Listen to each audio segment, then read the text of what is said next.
In today's video, I'm going to teach you how to send payment for goods and services in PayPal. If you need to pay someone for an item or a service they're providing, PayPal gives you a specific payment type for that, and it's important to choose the correct option so the payment is categorized properly. I'll walk you through the process clearly so you can follow along on your own screen. To begin, log into your PayPal account and go to your main account summary page. Once you're there, look for the Send and Request option. Near the top of the page, click on that to start creating a payment.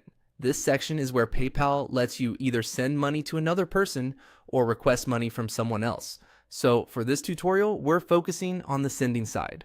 Next, enter the email address of the person you want to pay. Make sure you type it carefully because payments sent to the wrong email can be difficult to reverse. If you're paying a seller, it's a good idea to confirm their PayPal email before moving forward, especially if you're paying for a product, freelance work, or any other service. After that, type in the amount you want to send. Double check the number before continuing so you don't accidentally overpay or underpay.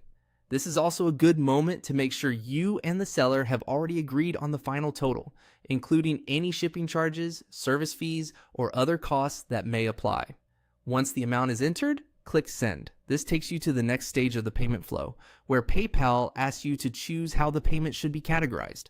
Even though you've clicked Send here, the process is not complete yet, so you still have a chance to review the details before everything is finalized. Now choose the option labeled for goods and services. This is the correct setting when you're paying for something you're buying or for work being done for you. Selecting this option helps make sure the transaction is treated as a commercial payment rather than a personal transfer. Before you finish, take a brief moment to review the payment details on your screen. Make sure the recipient, amount, and payment type all look correct. Using the goods and services option is especially helpful when the payment is tied to a purchase because it keeps the transaction aligned with PayPal's intended payment categories. And that's it. That's how to send payment for goods and services in PayPal. If you follow these steps carefully, you should be able to complete the payment quickly and confidently.